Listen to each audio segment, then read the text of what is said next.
Welcome to Aadya TV. నేను మీ journalist Arun.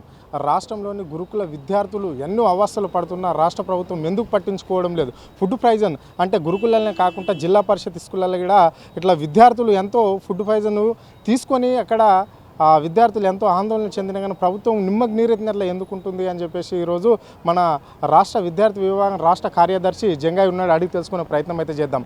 అన్న చెప్పండి, ఎందుకు ఇంత నిర్లక్ష్యంగా ఈ ప్రభుత్వం వ్యవహరిస్తున్నది విద్యార్థుల పట్ల?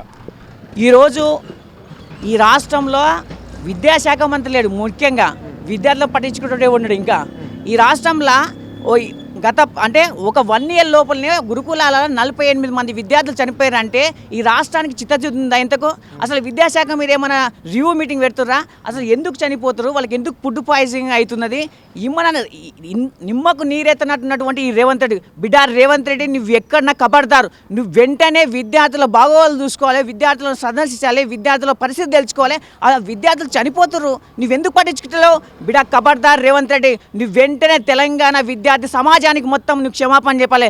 లేని పక్షంలో నేను ఎక్కడక్కడ అడ్డుకుంటామని మేము టీఆర్ఎస్ విద్యార్థుల డిమాండ్ చేస్తున్నాం. మక్తల్కి సంబంధించిన పక్క స్కూల్లో మనుగురు స్కూల్లో ఇప్పటికే నిన్నటికే విద్యార్థులు చాలామంది అవస్థకు గురయ్యారు. అంటే మధ్యాహ్న భోజనం జిల్లా పరిషత్ స్కూల్లో దాన్ని ఎట్లా చూడొచ్చు? మరి ముఖ్యమంత్రి ఎందుకు స్పందించడం లేదు దీని అంశం పైన? మంత్రులు ఎందుకు పట్టించుకుంటలేరు? నేను ఏమంటున్నా, ఆయనకు విద్యార్థులను పట్టించుకునే ఆలోచన ఉంటాయి కదా, ఓన్లీ డబ్బు ఆ హైడ్రా పేరు చేసుకొని ఆడిడ సెటిల్మెంట్ అంటే రియల్ ఎస్టేట్ బ్యాచ్.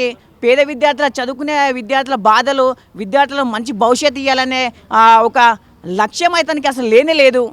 కాబట్టి మేము ఏమంటున్నామంటే, నువ్వు వెంటనే మనుగురు యొక్క పాఠశాలను సందర్శించాలి.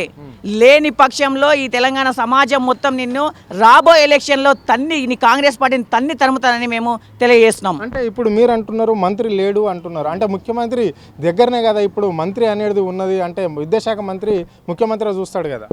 వెంటనే ఈ రాష్ట్రానికి విద్యాశాఖ మంత్రిని నియమించాలి ఖబర్దార్ రేవంత్ రెడ్డి. రైట్, ఇది పరిస్థితి. అంటే ఈ రాష్ట్రంలో మాత్రము విద్యాశాఖ కూడా ముఖ్యమంత్రి దగ్గర ఉన్నప్పటికీ కూడా పట్టించుకోవడం లేదు.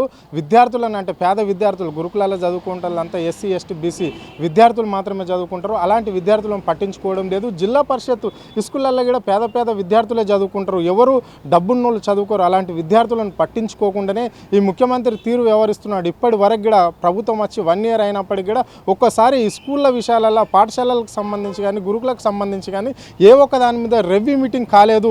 అంటే ముఖ్యమంత్రికి విద్యార్థుల పట్ల చిత్తశుద్ధి లేదు. అంటే బడుగు బలహీన వర్గాలు చదివే పిల్లలను ముఖ్యమంత్రి చూడడం లేదు అని చెప్పేసి ఆయన తీవ్రంగా ఆవేదన వ్యక్తం చేశారు. సో ఇలాంటి ప్రభుత్వంలో ఇలాంటి పేద విద్యార్థులు ఎంతో నష్టపోతున్నారు. అంటే ఒక్కొక్క రాష్ట్రాల్లో పడి హాస్పిటల్లో పడి చనిపోయిన దాఖలు కూడా మనకు కనిపిస్తున్నాయి. నిన్న చూస్తున్నాం, శైలేజ చనిపోతే కూడా బీఆర్ఎస్ నేతలు పోతే అడ్డుకున్నారు తప్ప కానీ వాళ్ళకి చేసింది ఏం లేదు. అంటే ఆ కుటుంబానికి సహాయం చేసింది లేక మళ్ళీ సాయం చేయడానికి పోయిన వాళ్ళని అడ్డుకుంటున్నారు. అంటే ప్రభుత్వం ఎట్లాగో చేయలేకపోతే మిగతా వాళ్ళని చేస్తారంటే వాళ్ళని కూడా అడ్డుకునే పరిస్థితి అయితే రాష్ట్ర ప్రభుత్వం అయితే తీసుకుంటుంది. అంటే బడుగు బలహీన వర్గాలు చదవడము సీఎంకు ఇష్టం ఉండదు, అంటే రేవంత్ రెడ్డి అనేట ఆయనకు ఇష్టం ఉండదు అని చెప్పేసి ఆయన స్పష్టంగా చెప్పడం అనేది జరిగింది. కెమెరా పర్సన్ ప్రవీణ్తో అరుణ్, ఆద్య టీవీ, హైదరాబాద్.